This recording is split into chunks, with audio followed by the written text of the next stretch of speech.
Islam teaches us that the most rewarding life is the one that dedicated to other people. That means we need to be thriving both materially and spiritually.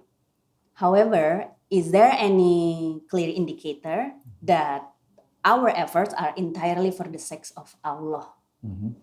So I call this 3 tests you can test yourself with to see if you're sincerely doing something for others, for Allah, or for yourself. The first one is the benefits test, meaning if you get no benefit from this work, will you still do it? If you get no applause, no recognition, no one saying thank you, will you still do it? The second test is the what if it fails test. Meaning, let's say you work on this project, you're trying to help others, but it fails. Will you still continue and do it? Let's say no one shows up at the event, no one buys your product, which is supposed to support the community. No one helps you, in your organization. Will you still do it, or you're saying, forget it, I'll give up on it? And the third test, and it's a harder test, is the criticism test. If you get criticized doing the work you're doing for others, will you still do it? All the prophets were criticized, but they all continue the work because this is for Allah SWT sake.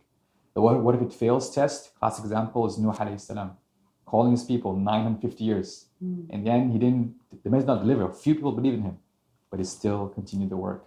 So I think recognizing that's a test, and it's hard, but that's a way to check your heart. Is it really for Allah SWT's sake, or am I doing it for my personal fame or ego or honor, reputation? But we are all human. Recognition, benefit, sometimes most of them are the engine for us to grow, to move forward. And Islam tries to teach us to go above that. In the Quran, Allah SWT talks about the believers who give in charity. It says, إِنَّمَا نُطْعِمُكُمْ لِوَجْهِ اللَّهِ لَا نُرِيدُ مِنكُمْ جَزَاءً وَلَا شُكُورًا. We are feeding you for Allah's sake. We do not want gratitude, no reward or gratitude. Yeah. So Islam is saying there's a higher level. Yes, of course, the carrot and stick works. Yes, the Maslow's hierarchy. But there's something above and beyond. Allah SWT wants to elevate us as human beings. Not just to be people who go with the carrot and stick, but people who think about the akhirah, people who think about Allah SWT, people go above and beyond, this sort of this limited worldly life to thinking on a holistic spiritual perspective.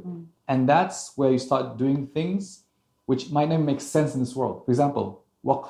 Think of waqf. You are giving up land or assets for Allah SWT's sake. From a material perspective, from a world perspective, doesn't make sense. But from an akhirah perspective, it's the best investment you can make.